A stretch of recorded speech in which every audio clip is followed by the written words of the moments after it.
Hello, what's up wal? Gimana kabar kalian? Semoga baik-baik saja dan selalu diberikan kesehatan atas apa yang diberikan saat ini. Jadi gini wal, saya mohon maaf apabila saya lama tidak mengupload video dikarenakan terdapat beberapa jadwal pekerjaan yang cukup padat wal. So, tidak usah lama-lama lagi, kita langsung saja mulai ceritanya. Tapi sebelum aku memulai ceritanya, kita saksikan dulu intronya.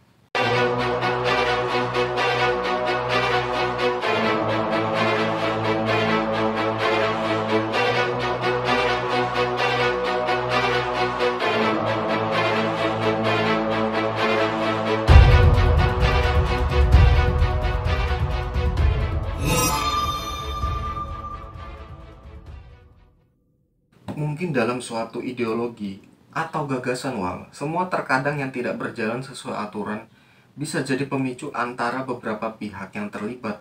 Sehingga dengan munculnya suatu pendapat tersebut bisa menimbulkan konflik yang dapat mengakibatkan perang wal.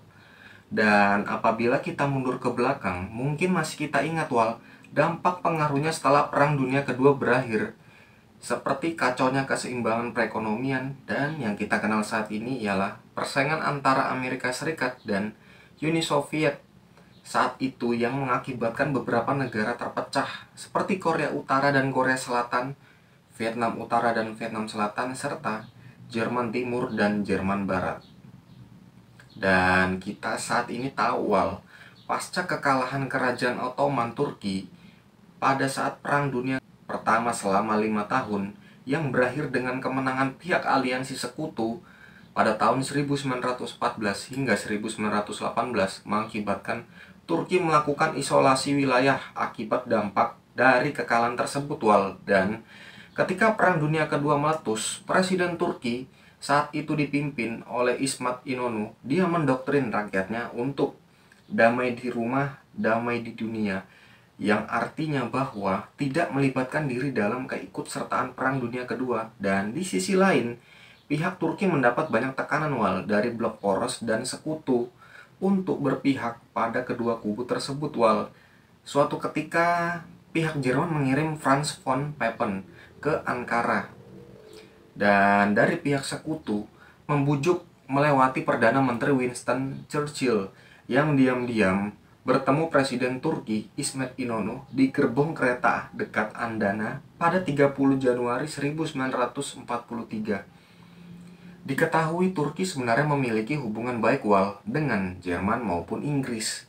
Dan pada tanggal 18 Juni 1941, Jerman dan Turki menyepakati perjanjian persahabatan. Selain itu, dari segi militer, Turki lebih condong dekat dengan Inggris wal. Namun Turki tetap bersikukuh tak mau terlibat dalam perang, terutama Perang Dunia Kedua wal. Keputusan tersebut wal mendapat banyak kritikan karena bangsa Turki dianggap sebagai bangsa penakut tanpa raja keturunan Ottoman yang sempat mendominasi pada zamannya.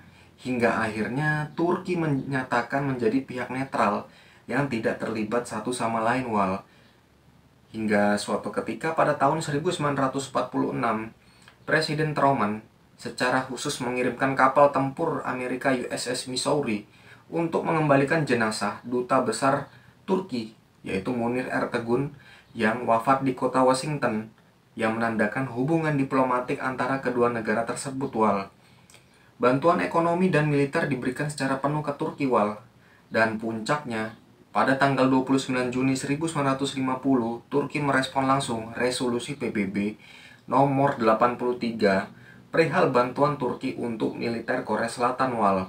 Nah, pada pembahasan kali ini wal, aku bakal membahas kisah pasukan Divisi 1 Turki yang dilibatkan dalam pertempuran perpecahan Korea yang terjadi tahun 1950 hingga 1953 wal.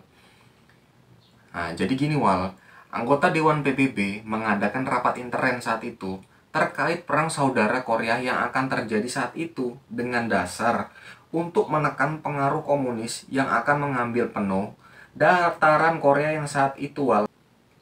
Dan setelah dilakukannya rapat tersebut wal, maka keluarlah kebijakan dan hasilnya 22 negara setuju untuk mengirimkan pasukan dan unit medis di bawah naungan PBB wal, serta 16 negara bagian memberikan bantuan pasukan tempur untuk menekan invasi di Korea Selatan dari Korea Utara, Wal. Jadi gini, Wal, alasan utama Turki terlibat dalam perang tersebut karena Turki masuk salah satu anggota PBB dan mendukung penuh resolusi nomor 83 tentang Dewan Keamanan Perserikatan Bangsa-Bangsa, yang artinya bahwa serangan yang akan dilancarkan oleh militer Korea Utara adalah salah satu bentuk pelanggaran perdamaian, Wal, sehingga Dewan anggota PBB meminta serangan yang akan dilancarkan bertubi-tubi oleh Korea Utara harus dihentikan sampai semua pasukan Korea Utara ditarik hingga garis paralel ke-38 atau semacam garis pembatas kedua wilayah yang sampai sekarang ini menjadi wilayah demilitarisasi yang dijaga sangat ketat, Wal.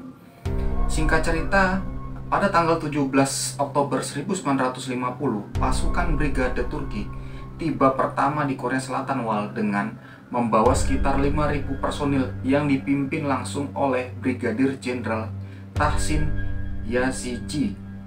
Di bawah pasukan Jenderal Tahsin, satuan tersebut memiliki struktur jabatan meliputi 3 batalion yang dikomandoi, yang pertama Mayor Imadettin Kuranel, kedua Mayor Mitata Ulunu, ketiga Mayor Lutfu Bigon.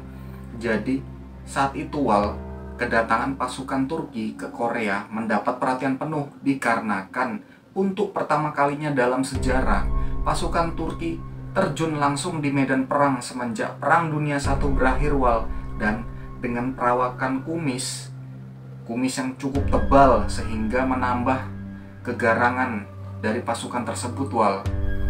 Serta hal yang tidak biasa, Wal, saat itu adalah semua pasukan sekutu tertuju ke pasukan Turki karena pasukan tersebut dibekali pedang yang mereka anggap adalah sebagai pisau yang cukup panjang, yang tidak ada pasukan PBB dari negara lain yang dipersenjatai semacam itu, Wal. Dan awal mula ketika pasukan Turki tiba di Korea, mereka memiliki perlengkapan yang dapat dikatakan tidak bagus dan sudah ketinggalan zaman, Wal, karena Turki saat itu masih mengadopsi peralatan Inggris dengan mantel yang dikatakan cukup berat, serta helm tersebut bertipe MK2. Hal tersebut dirasa tidak nyaman, Wal, karena dapat memperlambat ruang gerak pasukan Turki. Tapi secara perlahan semua perlengkapan diganti dengan produk Amerika yang lebih fleksibel, Wal. Singkat cerita, Wal, setelah semua dirasa siap, seluruh pasukan Brigade Turki terjun menuju Kaesong dan selanjutnya bergabung dengan pasukan dari Divisi Infanteri USA ke-25, Wal. Singkat cerita, pada 21 November 1950,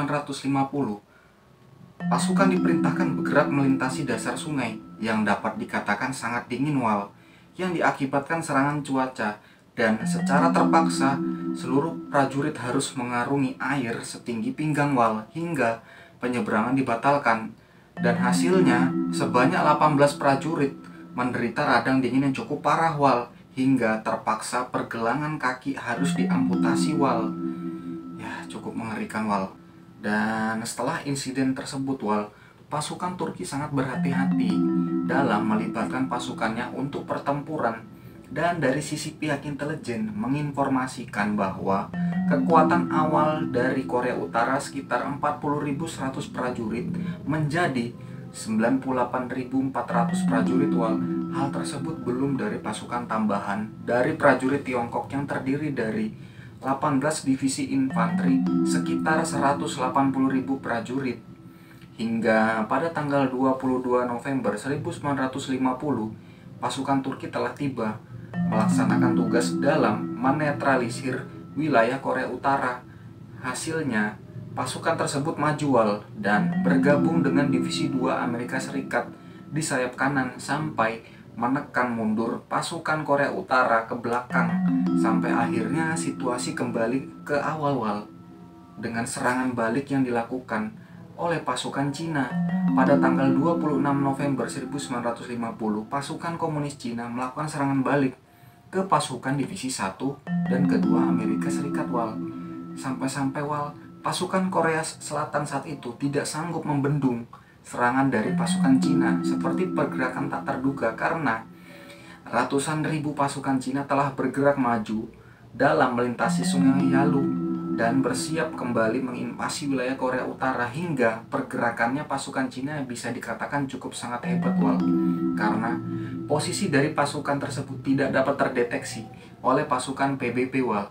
Dan total kekuatan pasukan Cina sekitar 300.000 personil, ditambah 12 divisi tambahan sebelumnya Wal, serta tentara Korea Utara menambahkan lagi 65.000 pasukan Wal. Kondisi ini pun perlahan-lahan kembali ke pihak Korea Utara Wal, dan setelah sebelumnya mengalami kekalahan telak dari pihak pasukan Turki yang dibantu oleh tentara Amerika Serikat Wal. Dan singkat cerita Wal, tepatnya pada tanggal 27 Juli 1953, perjanjian gencatan senjata dilakukan yang mengakhiri perang Korea yang ditandatangani di daerah Panmunjom di tengah semenanjung Korea. Dua kubu yang terlibat perang itu antara Korea Selatan yang dibantu Amerika Serikat serta Korea Utara dan Cina sepakat untuk menghentikan pertempuran, dan hasil dari gencatan senjata itu adalah pembentukan komite perwakilan dari negara-negara netral untuk menentukan nasib ribuan tahanan perang di kedua belah pihak yang bertikai. Dalam kesepakatan itu diputuskan bahwa tahanan perang dapat memilih nasib mereka sendiri, tetap di tempat mereka berada atau kembali ke tanah air mereka. Selain itu juga menarik batas baru di antara Korea Utara dan Selatan yang memberi Korea Selatan wilayah tambahan sekitar 1.500 mil persegi dan menciptakan zona demilitarisasi selebar 2 mil yang masih ada sampai sekarang Wal. Dan terdapat beberapa fakta sejarah Wal selama berlangsungnya perang Korea ini Wal, yang diakibatkan dua ideologi antara demokrasi dan paham komunis yang bersaing satu sama lain Wal. Yang pertama, perang pesawat udara berteknologi tenaga jet pertama di dunia. Jadi selama pertempuran berlangsung Wal, masing-masing kedua negara membackup satu sama lain Wal. Pertama dari pihak Korea Selatan yang dibantu pasukan PBB meluncurkan pesawat bertenaga jet bertipe F-80 Shooting Star produksi buatan Amerika tahun 1943, dan dari pihak Korea Utara yang di backup Uni Soviet saat itu meluncurkan pesawat MiG-15 buatan Uni Soviet produksi pertama terbang pada tanggal 31 Desember 1948, hingga mengakibatkan saat itu Wal, kedua pesawat tersebut melakukan baku tembak satu sama lain dan menunjukkan manuver kelebihannya masing-masing di langit Korea, hingga hasil dari pertempuran tersebut Wal, pesawat F-80 Shooting Star yang diawaki Letnan Russell Brown berhasil menembak jatuh pesawat MiG-15 dalam serangan dekat Wal, yang saat itu diawaki oleh tentara Korea Utara. Dan yang kedua, 7.000 pasukan Amerika Serikat hilang di pertempuran. Jadi Wal, selama perang Korea berlangsung Wal, banyak sekali pasukan Amerika Serikat yang dinyatakan gugur dalam medan perang Wal. Walaupun gencatan senjata telah dilakukan dan sudah ditandatangani tahun 1953, banyak terjadi kendala dalam usaha Amerika Serikat melakukan pencarian korban perang daerah Korea Utara. Diperkirakan Wal, dari bulan Februari tahun 2019 masih terdapat 7.667 prajurit Amerika Serikat yang dinyatakan hilang di wilayah Korea Utara Wal. Yang ketiga, bantuan tidak langsung Uni Soviet.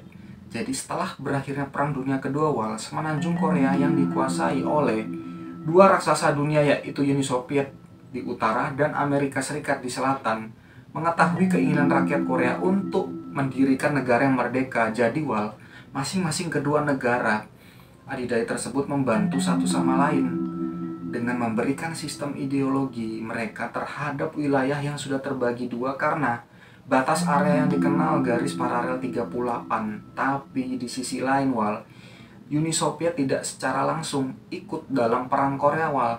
Jadi secara tak langsung Soviet mengirimkan alutsista militer untuk keperluan Cina dan pasukan Korea Utara selama perang berlangsung, seperti kendaraan lapis baja tipe tank 59 yang banyak diproduksi selama masa perang Korea berlangsung Wal. Dan yang keempat, rekor peluncuran rudal Amerika Serikat ke Korea Utara paling terbanyak sepanjang sejarah. Jadi gini Wal, selama perang berlangsung 3 tahun, pesawat tempur Amerika Serikat selama itu menjatuhkan sebanyak 635.000 ton bom ke wilayah Korea Utara wal. Jumlah tersebut wal melebihi 500.000 ton bom yang dijatuhkan Amerika Serikat di Pasifik selama Perang Dunia Kedua, dan data tersebut diperkuat langsung oleh pernyataan dari Jenderal Curtis LeMay. Mungkin itu saja wal pembahasan pada video yang saya buat. Apabila pembahasan ini terdapat kesalahan, mohon dimaafkan ya wal. Dan jangan lupa di subscribe ya wal, karena berkat dukungan kalian akan menambah semangat lagi dalam membuat cerita. Sampai jumpa dan terakhir tetap patuhi protokol kesehatan ya wal.